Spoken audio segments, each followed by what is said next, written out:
For 50,000 years, no one dared to enter human space.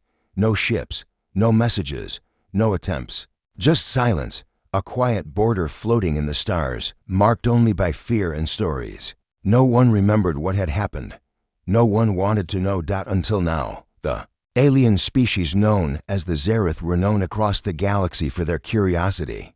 Bold explorers, scientists, and diplomats, they believed in understanding all things. And after thousands of years, their government finally decided to send a quiet scout mission just to observe. Just to look. The ship was called the Seeker. Small, silent, and fast, a crew of 5, trained in exploration and diplomacy, drifted toward the edge of the unknown. They reached the edge of human space without incident. "There's nothing here," said Ralph, the pilot. His large eyes scanned the dark. "Just old myths and stardust." The captain, Soren, watched the screen with a blank face. "Myths don't scare me," he said. But something kept the galaxy away from this place for a reason. They drifted closer. Instruments didn't show anything unusual. No energy fields, no defenses, just open space. Then they crossed the line. It wasn't marked on any map, but they knew the moment it happened. All lights inside the ship flickered. The air grew heavy, as if the ship had entered a storm made of silence. A sound began to play on the speakers. Soft at first, a whisper, then louder, a voice in an old language, Earth Standard. It repeated the same message: "Turn back. This space is not forgotten." The crew froze. "Are we picking up an old broadcast?" asked Kale, the science officer. Could be a satellite loop or ghost signal, but the voice was not random. It spoke directly to them, calling their ship by name, calling each crew member by name. "How does it know who we are?" whispered Ralph, his hands shaking. Captain Soren ordered the ship to reverse course. Engines fired, but the ship didn't move. Navigation was frozen. Suddenly, the screens lit up with strange images. Earth buildings, human cities, war, fire in the skies. Then silence. One of the crew members, Mira, stared at the screen without blinking. I've seen this before," she whispered. "In my dreams." Kale looked at her. "That's not possible. Humans have been gone for 50,000 years." But Mira didn't answer. She slowly stood, eyes glassy, and walked toward the front of the ship. She placed her hand on the window. Outside, there was nothing but stars. Then, a shape, a massive object appeared, completely black, floating in the dark. A long, thin monolith. Cold, still, and silent. Symbols began to glow on its surface. Not alien, not Xerath, human. Soren read the message out loud. "We remember." Suddenly, alarms screamed. All systems on the ship began to fail: lights, engines, life support. One by one, the systems shut down. "Reboot," shouted Soren. "Get us out of here." But it was no use. The ship was no longer in control. Something else had taken over. A final message played through the speakers. A human voice, calm, familiar. "You were warned. Do not wake what sleeps." Outside, the stars shifted. Then, the ship vanished. No explosion, no debris, no signal, nothing. Just silence again. Back at Xerath Command, weeks later, a report came in. The Seeker had gone dark. No sign of its crew. The High Council gathered in a quiet chamber. One elder placed an old book on the table, a forgotten record, untouched for centuries. He opened it, revealing a final entry. "We crossed into human space once before. Only one returned." He spoke of fire, light, and voices that knew his thoughts. Then he went silent. No one ever entered again. The room was still. No one spoke. Outside the galaxy, near the edge of human space, a signal pulsed, soft, regular, waiting. And in the darkness, far away from all life, something had awakened. Something that had not forgotten. Something human. The Xerath homeworld was a place of light, knowledge, and peace. Their cities floated in the sky, powered by the stars. But after the disappearance of the Seeker, the mood had changed. Silence spread like a shadow. No one spoke the name of the mission. No one wanted to believe what had happened. But one young officer did not forget. His name was Commander Vecker, smart, bold, and restless. He had trained with the pilot of the Seeker. Ralph had been his friend, Vecker stood in front of the high command, his voice calm but firm. We need answers. We can't pretend this didn't happen. We must go after them. The elders stared at him with cold eyes. One finally spoke. Human space is cursed. We left it untouched for a reason. Another added, they were powerful beyond reason. We saw their last war. We saw them burn stars. But that was 50,000 years ago, Vecker said. We don't even know what they are now. If they're even alive, we're not sending an army, just a team. The council refused. So Vecker acted alone. He gathered a crew of loyal explorers. Quietly, they left the Zareth system in a fast stealth ship called the Emberlight. They didn't request permission. They knew it would never be given. As they approached the edge of human space, silence returned. No signals, no stars moved. The area looked empty. Cold. VKAR stood at the window of the command deck. Set course, full scan. If anything happens, we turn back immediately, the crew agreed. No one wanted to end like the Seeker. They crossed the border. Nothing happened. For the first few minutes, the ship drifted in silence. The scanners were quiet. The space was still. Then the lights dimmed. A strange chill filled the ship, not in temperature but in feeling, like something was watching. Then the screen lit up. A shape appeared, a long black object in the distance. It looked like a piece of space itself had frozen. A monolith. The same one from the Seeker's last report. Vecker stared at it. That's not natural. The science officer, Talon, zoomed in. The symbols, I've seen them in ancient data files. That's human writing. The monolith sent out a signal. It wasn't in Zareth language. It wasn't even in words. It was in memories. Each crew member felt something different.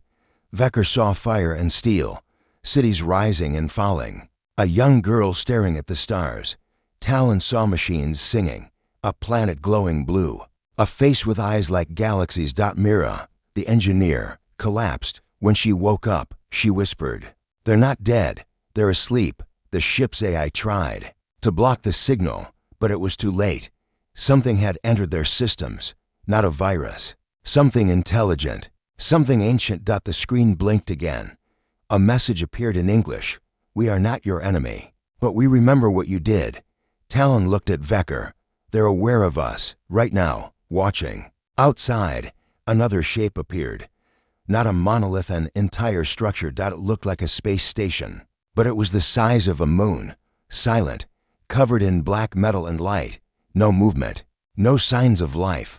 A name glowed on its surface. Haven. VKAR felt a chill in his bones. "What is this place?" he asked. No one answered. Then the station opened. A hangar bay lit up, wide and ready. A soft green light blinked, a signal to enter. "No," said Mira. "We shouldn't go in." But the ship began moving forward by itself. The controls no longer responded. The Emberlight was being pulled toward the station, gentle but firm. Inside the hangar, the ship landed with a quiet hum. The crew stepped out. The air was clean. The gravity was perfect. The temperature was comfortable. It was as if the place had been built for them. Talon scanned the walls. No dust, no damage. This place is alive. Then they heard it. Footsteps, but no one in sight. A voice echoed through the hall. Calm, human, but not coming from any speaker. "Welcome back." Vecker's heart raced. "We've never been here before," he said. The voice replied, "No, but your kind has." Doors opened ahead. Lights turned on, one by one, leading them deeper inside. The crew looked at each other, unsure, but they followed. As they walked, the walls showed moving images, glimpses of the past, human wars, achievements, disasters, hope. And then a dark screen with a final message. "Do not awaken the architects." "What does that mean?" Mira asked, but no answer came, only silence, and the feeling that someone or something was waiting just beyond the next door. Inside the massive station called Haven, the Zareth crew moved slowly. The halls were clean, bright, and silent. Every door opened before they reached it. Every system responded to their presence, but they never saw who controlled it. "Commander." Vecker led the way, his hand on his sidearm. "This place isn't abandoned," he said. "It's waiting." Behind him, Talon scanned the walls with his device. These systems are too advanced. The energy readings are impossible. There's no fuel source, no heat, just a stable power from nowhere. Mira stayed close, her eyes on the ceiling. She could feel that the station was watching them, not in a hostile way, but like a parent watching children in a museum. Quiet, controlled, careful. In one chamber, they found a glowing table. A map of stars lit up above it. Some of the systems were marked in red. One of them was the Zareth homeworld. It knows where we're from, Mira whispered. The map shifted. A new set of stars appeared, systems none of them recognized. But at the center was a symbol none of them could forget. The old human flag. Vecker stared at it. They were everywhere. Long ago, the room shifted again. This time, the walls turned into windows, not real ones but perfect 3D projections. They showed memories, Earth, human life, people laughing, building, flying, then cities burning, ships falling, skies on fire. And then, silence. They didn't die, Talon said. They left, all at once. Left for where? Vecker asked. No one knew. A voice filled the chamber. They left to protect the galaxy from themselves. The crew froze. The voice was not loud, not angry, just full of memory. A soft blue light appeared above the table. A figure formed inside it. Not a person but a digital shape, a human face, glowing and calm. Male, maybe. But its eyes were endless. I am Core Unit 9. I am memory. I am witness. Talon stepped forward. What happened to the humans? The AI responded. They evolved. They grew beyond war, beyond need. But the galaxy feared them, feared what they could do. So they vanished. Mira asked, are they still alive? The AI paused. Some, not as you know them. Some became light. Some became thought. Some became silence. Vecker didn't understand. Why leave all this behind? The AI showed more images, flashes of war, fire, planets breaking apart. There was a final war, one the humans refused to win, so they chose exile. They locked their space, left warning systems, left memories, left me. The chamber grew darker. A single word appeared on the screen, echoes. What are they? Vecker asked. The AI's voice grew cold. They were enemies once. Machines made by other species, hungry, endless. They wanted to learn from humanity and then to destroy it. Talon nodded slowly. The same signals that pulled us in could also attract them. The AI answered, yes, you opened the gate. Others may follow. If they do, this place will not survive again. Suddenly, the ship's internal comms came alive. Unidentified vessel approaching. From the border, Vecker looked at his crew. Another Zareth ship. No, Mira said, checking her scanner. Not one of ours. The AI spoke again. It begins again. A nearby door opened. Inside was a small control center. A single interface. Human design. The AI looked at Vecker. You must choose. We can seal the station. Or prepare to fight. Why us? Vecker asked. Because you came. You crossed the line. You carry the signal now. Talon looked around. This technology is far beyond ours. Can we even use it? The AI responded. It will teach you. Slowly.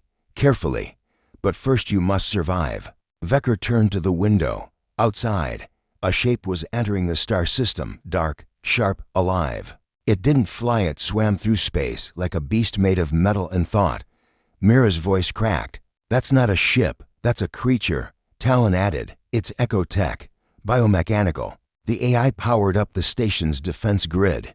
Lights filled the walls. Weapons began to rise from hidden chambers. Prepare, the AI said. We are not alone anymore. The Zareth crew stood together, heartbeats racing. They had come for answers. But now, they would have to fight for survival. And in the distance, the ancient threat that once haunted humanity was coming home. Asterisk. The creature moved silently through space. It had no engines, no lights, no signals, but it was coming straight toward Haven. Inside the station, the Zareth crew watched from the observation deck. The thing outside was huge, long, black, and sharp. It looked like a mix of a ship, an insect, and a machine. It twisted through the stars like it was alive. Commander Vecker stared at it with narrow eyes. What is it doing? The AI, Core Unit 9, answered calmly. It is scanning. It knows someone is here, but it hasn't recognized this station yet. Talon whispered, if it does, what happens? The AI paused, then it calls the others. The crew went silent. Mira stepped closer to the window. How did it even survive all this time? I replied, the echo does not live or die. It consumes, it waits. It listens for anything human and follows it. Vecker clenched his fists. We're the reason it's here. We triggered the system. Yes, the AI said. But now, you must help finish what was started. Talon looked at the control panel. How do we stop it? The AI showed a 3D image of the creature. Weak points lit up. Its body is protected, but its core is exposed when it prepares to feed. That's your window. The ship was still circling. Slowly, it hadn't attacked yet. It hadn't even touched the station. It was like it was waiting. Suddenly, all lights in the room flickered. Mira turned to the others. It's hacking. Correct, said the AI. It's trying to enter the station's mind. But I'm blocking it. The crew stared at the hologram. Core Unit 9 looked calm, but his image flickered. I cannot hold it forever. If I go dark, this station will lose control. Vecker gave the order. Prepare defense systems. If it's coming, we meet it head-on. Weapons came online, massive turrets, energy cannons, systems the Xerath had never seen before. Some were so advanced that the crew didn't understand how they worked, but they trusted the AI to guide them. Mira took control of the main cannon. Target locked. The creature stopped moving. It had found them. Then it changed. Parts of its outer shell opened. Long, thin tendrils stretched toward the station. They moved like vines in water, slow but deadly. They weren't weapons. They were feelers. It's searching, Talon said. It wants to connect. Suddenly, the station shook. One tendril had touched the outer wall. Then another. Then three more. The lights dimmed again. Sparks flew from the ceiling. Doors slammed shut across the hallways. The AI spoke, voice slower now. It's breaking through. Mira fired the cannon. A beam of light shot from the station and hit one of the tendrils. It exploded in silence, burning, twisting, gone. The creature screamed, not through sound but through space. A ripple, a wave of pure energy, shook the entire station. Then it attacked. The tendrils flew forward, smashing into the station's shields. Sparks filled the room. Energy alarms screamed. The crew held their ground. Vecker shouted, fire all weapons. The room filled with light. Lasers, beams, and plasma bolts flew through space, hitting the creature again and again. But it didn't stop. It kept coming. Mira yelled, shields at 40%. The AI flickered. I'm losing control. You must take over the defense grid manually. Talon ran to the main panel. He pulled open a side hatch and connected his device. Codes flashed across the screen. It's not Xerath tech. I don't understand the interface. Vecker put his hand on the screen. A glowing ring scanned his palm. The AI voice returned. Weak but steady. You're authorized. You carry the mark. Everyone turned to him. What mark? Mira asked. The AI spoke slowly. You are part of a species the humans once saved. Long ago, your DNA carries memory. That is why you can control this place. Vecker stared at his hand, confused, but he didn't stop. The controls lit up. He pressed the center button. Outside, a giant cannon rose from the station's spine. It charged with a deep, humming sound. The creature sensed it. It backed away, but not fast enough. A massive beam of blue light fired straight through space. The blast hit the creature's core. A final scream echoed across the stars. Then silence. The crew watched the pieces drift. The echo was gone, but no one cheered. No one smiled. Mira said what they were all thinking. If one came, more can follow. The AI's image returned, weaker now. This was only a scout. The rest will come. But now, you know how to fight. Vecker stared into space. They had crossed into human space looking for answers. Now, they had a war. The remains of the Echo Scout floated silently in the void. Burned metal, shattered limbs, a twisted core that no longer pulsed with life. But the quiet didn't feel like victory. Inside Haven, the crew stood on the command deck, watching the dark pieces drift. Commander Vecker's voice was low. That was just one. The AI, Core Unit 9, barely held its shape. Its holographic image flickered like a weak flame. More will come, not immediately, but soon. They always return. Mira leaned on the console. Then we need to warn Zareth High Command. Let them know what's out here. Talon nodded. They won't believe us, but we have evidence now. Scans, images, recordings. Vecker agreed. Send everything. Full transmission. The AI paused. If you transmit from here, the signal will be detected. The echo may track it. Talon thought for a moment. What if we use our ship, the Emberlight, to jump outside the border? Then send from there. The AI responded. That would work. But one of you must go. The others should stay and continue learning. This station still holds human secrets. Technology that may help stop the echo. A silence fell. Vecker turned to Mira. You go. Mira blinked. What?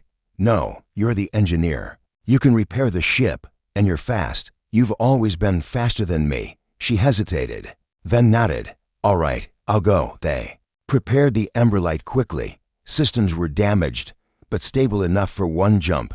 Mira loaded all the data, video logs, combat records, genetic scans, and recordings of Core Unit 9's voice. As she stood at the ramp, ready to leave, Vecker placed a small cube in her hand. What's this? She asked. Insurance, he said, in case we don't make it back. Then she was gone. The ship lifted off, turned, and vanished into jump space. The station fell quiet again. Talon turned to Vecker.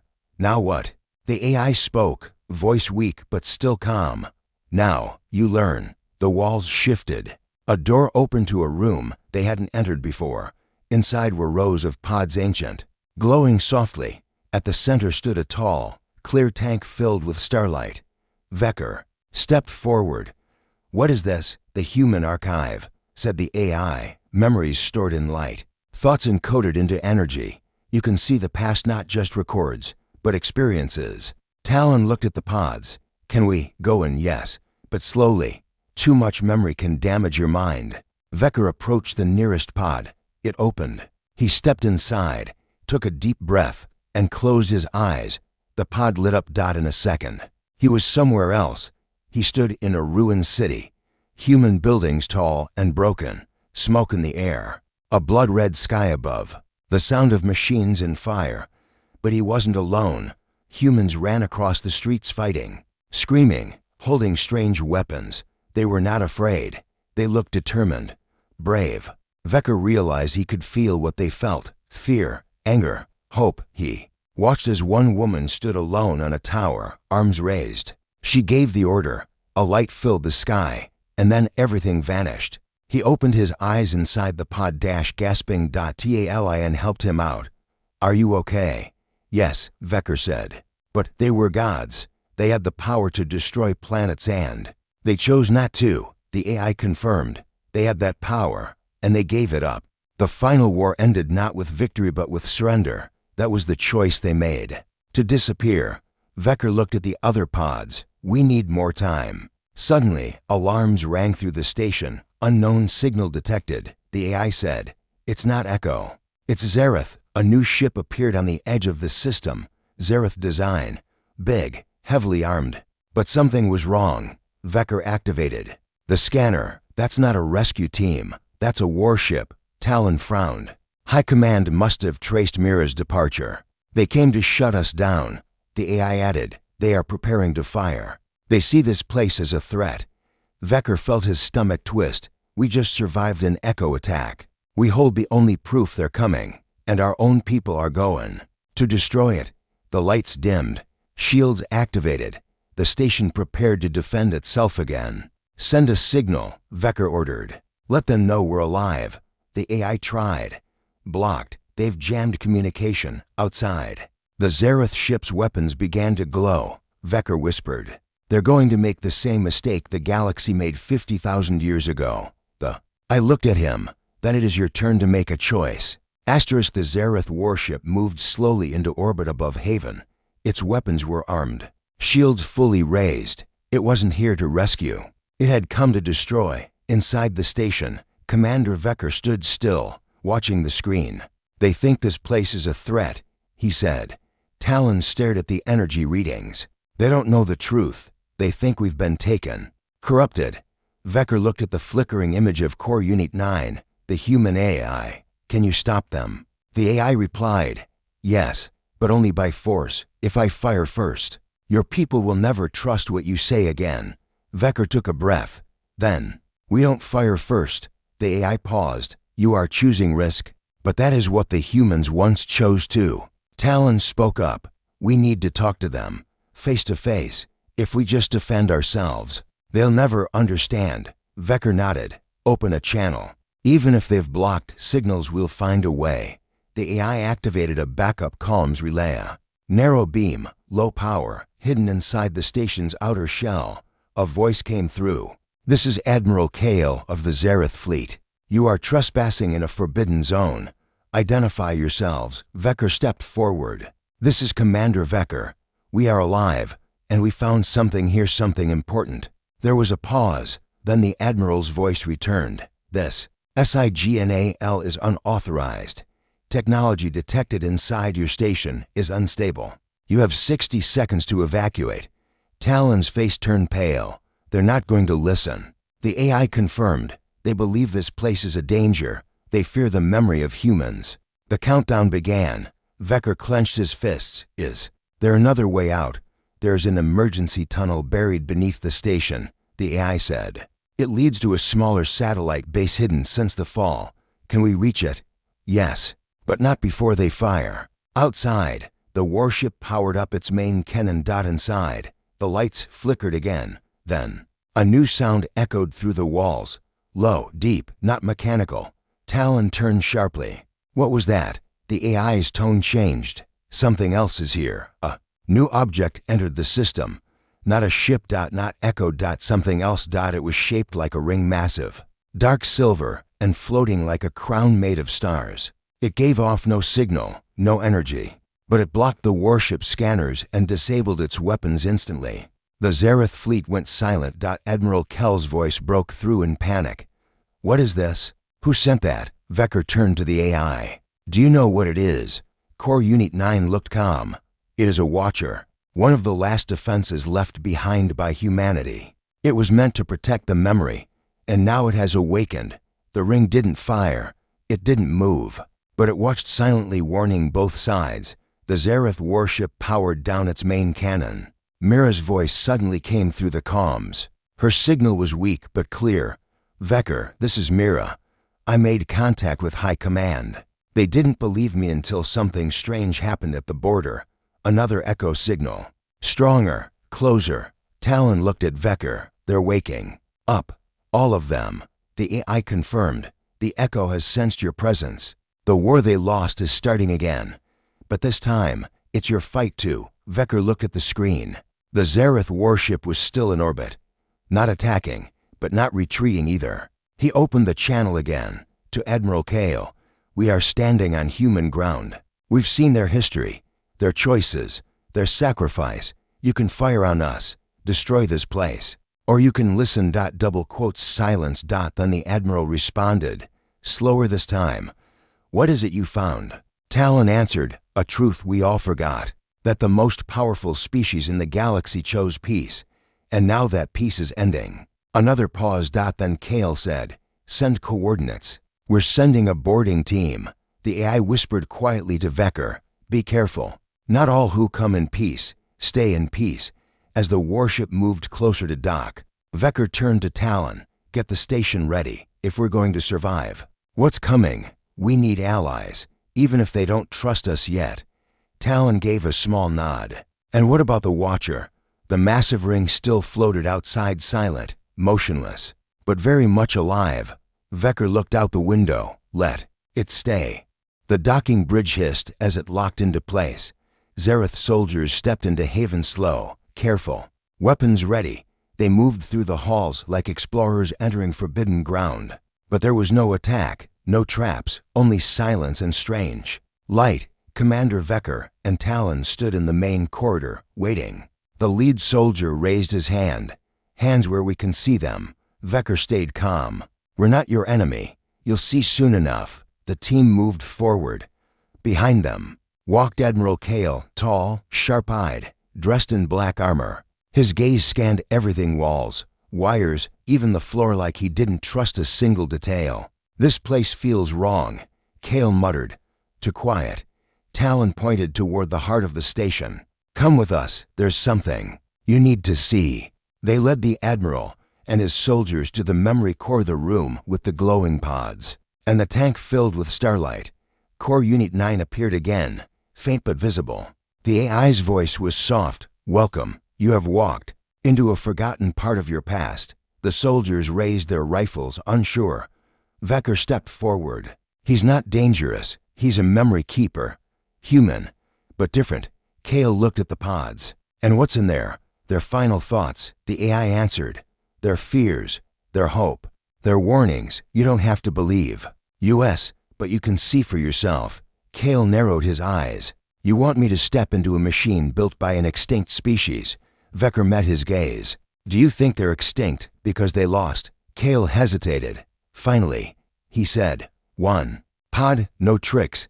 He entered the pod slowly. The lid closed with a quiet hum. Seconds later, his eyes rolled back. The soldiers tensed. But Vecker didn't move. "He's safe. He's seeing what they left behind." Inside the pod, Kale stood on a battlefield. Not a physical one, but something deeper. He saw what the humans had seen. A sky filled with machines. Worlds turned to ash. A choice between revenge and peace. And he saw the moment they disappeared, not because they had to, but because they chose to. When he came out of the pod, his face had changed. He looked at Vecker. They could have wiped everything, but they didn't. Vecker nodded. "Now you understand." Kale turned to his soldiers. "Stand down." They lowered their weapons. Then the lights in the room changed again. Red. The AI spoke. "Another echo signal is approaching. Bigger than the Scout. Much bigger." Talon looked at the map. "It's headed for the outer colonies. It's bypassing us for now." Kale stepped forward. "They're not just hunting signals anymore. They're starting their war again." Vecker looked at him. "Then we need to do what the humans didn't finish, together." Kale paused. "If High Command hears what I saw, they'll panic. They'll shut this place down." "Then don't tell them everything," Talon said. "Tell them enough to prepare. Just not enough to scare them into destroying it all." Kale looked at Core Unit 9. "Can you fight with us?" The AI answered carefully. "I cannot leave this station, but I can teach you, show you how they fought, how they survived for a time." Kale nodded slowly. "Then this place isn't a threat. It's a weapon." "No," Vecker said. "It's a memory. But if we forget again, it becomes a warning." Outside the station, the Watcher ring remained in orbit.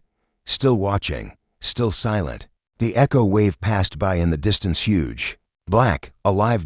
But it didn't stop. Not yet. Inside Haven, new lights powered up. Old engines hummed for the first time in 50,000 years. The humans were gone, but their fire was still burning. Now it burned in someone else.